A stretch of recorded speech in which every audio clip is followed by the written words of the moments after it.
आज होणाऱ्या महायुतीच्या बैठकीला आमदार बच्चू कडू जाणार नाही। ग्रामपंचायत व नगरपंचायतला भाजपने निधी दिला नाही।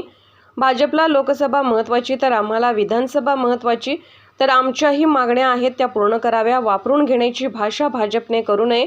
5 फेब्रुवारी रोजी राज्यभरातील प्रमुख पदाधिकारी व कार्यकर्त्यांची बैठक घेऊन त्यात भूमिका जाहीर करू। आज महायुतीची बैठक आहे, पण बैठकीला मी जाणार नाही। त्याचं कारण असं आहे की आम्ही सोबत राहू, पण आमचे काही मागणी आहे, आमचे काही पण आहे, कार्यकर्ते काही नाराजी आहे का पुऱ्या महाराष्ट्रामध्ये आमच्या 200-300 ग्रामपंचायती प्रहारच्या बॅनरवर निवडून आल्या।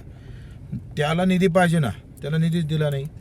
2 नगरपंचायत आमच्या निवडून आलेल्या आहे, त्या नगरपंचायतला पण निधी प्राप्त झाला नाही। आणि कुठल्याही समितीवर कुठल्याही जिल्ह्यातल्या कुठल्याही कार्यकर्त्याला महाराष्ट्रभर घेतल्या गेल्यामुळे कार्यकर्ते नाराज आहे। त्या नाराजीचा सूर त्यांनी मला बोलून दाखवला। तर काम करायचं म्हटलं तर कार्यकर्त्याशिवाय काम होत नाही।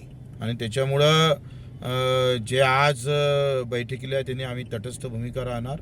जेथपर्यंत जसं भाजपाला लोकसभा महत्त्वाचं तसं आम्हाला विधानसभा महत्त्वाची आहे। आणि मग विधानसभा आणि या सगळ्या गोष्टीवर चर्चा झाली तर आम्ही आमची भूमिका स्पष्ट करू। आणि फक्त वापरून घेण्याची भाषा भाजपनं करू नये, या सगळ्या बाबतीत तातडीनं चर्चा करावी। आणि आम्ही 5 फेब्रुवारीला या सगळ्या संदर्भात महाराष्ट्रातल्या सगळ्या कार्यकर्त्याची, प्रमुख कार्यकर्त्याची आम्ही बैठक घेणार आहोत आणि त्याच्यात निर्णय जाहीर करणार आहोत। त्या अगोदर मला वाटते भाजपानं आमच्यासोबत जे पक्ष म्हणून, युतीतला पक्ष म्हणून आमच्यासोबत चर्चा करावी। कशा पद्धतीने तुम्ही आम्हाला मदत करणार याबाबत स्पष्ट सांगावं, तर आम्ही समोर बैठकीला येऊ, नाही तर नाही येणार।